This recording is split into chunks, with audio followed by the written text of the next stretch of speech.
সাগৰত শামছুৰ ৰহমানৰ দৰে খিলঞ্জীয়া মানুহৰ মাটি কোনোবা যোশী উপাধিৰ মানুহে আহি জোৰ জবজ দখল কৰিব, তাতো আৰক্ষী সহযোগত, এইটো খিলঞ্জীয়া মানুহৰ বাবে অশনি সংকেত, বিশেষকৈ শিৱসাগৰৰ বাবে অশনি সংকেত। আৰু শিৱসাগৰৰ বাবে অশনি সংকেত মানে অসমৰ বাবে, উজনি অসমৰ বাবে অশনি সংকেত। আৰু সেইকাৰণে এনেকুৱা ধৰণৰ কাৰ্য সহ্য কৰা নহ'ব। ইয়াৰ বিৰুদ্ধে তীব্ৰ গণতান্ত্ৰিক প্ৰতিবাদ হ'ব। আৰু আমি আৰক্ষীক আহ্বান জনাইছো, অসমৰ ডিজিপিক আহ্বান জনাইছো, এই যোশী উপাধিৰ মানুহজনক অতি শীঘ্ৰে গ্ৰেপ্তাৰ কৰি কাৰাগাৰলৈ নিক্ষেপ কৰক। যি সময়ত মুখ্যমন্ত্ৰীয়ে মাটিৰ দালালিৰ বিৰুদ্ধে কঠোৰ স্থিতি লৈছে, সেই সময়ত যোশী উপাধিৰ মানুহ এজনে, অনা অসমীয়া মানুহ এজনে খিলঞ্জীয়া মানুহৰ মাটি দখল কৰিবলৈ আহিব, এই কাৰ্যক কোনো কাৰণতে গ্ৰহণ কৰা নহ'ব।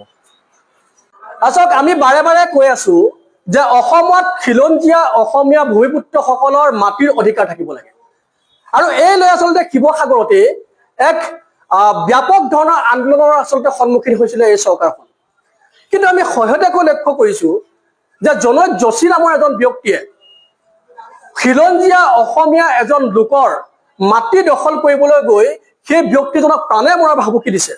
আৰু যাৰ পৰিপ্ৰেক্ষিতত অসমীয়া ব্যক্তিজনে এজাহাৰ দাখিল কৰিবলগীয়া হৈছে শিৱসাগৰ সদৰ থানাত। ইয়াতকৈ লজ্জাজনক কথা শিৱসাগৰবাসী হিচাপে আমি একো থাকিব লাগে বুলি আমি ভবা নাই। আমি কৈ আছো যে শিৱসাগৰতে নহয়, সমগ্ৰ অসমত অসমীয়া খিলঞ্জীয়া ভূমিপুত্ৰসকলৰ হাতত মাটিৰ অধিকাৰ থাকিব লাগিব। আৰু এই ক্ষেত্ৰত যদি কোনো অনা অসমীয়াই হাত দিবলৈ যায়, তেওঁলোকৰ কিন্তু হাত ভাঙি পেলোৱা হ'ব। আৰু আমি আশা কৰিম, যিহেতু সমগ্ৰ বিষয়বস্তুটো আইনী মেইপাৰ্চলৈ গৈ আছে, এজাহাৰ দাখিল কৰিছে, গতিকে জনৈক যোশী নামৰ ব্যক্তি, যিজনে চৰকাৰখন তেওঁৰ হাতৰ মুঠিত বুলি কয়, যিজনে পুলিচ প্ৰশাসন তেওঁ জেপৰ ভিতৰত বুলি কয়, সেই ব্যক্তিজনৰ বিৰুদ্ধে ব্যৱস্থা গ্ৰহণ কৰে নে নকৰে।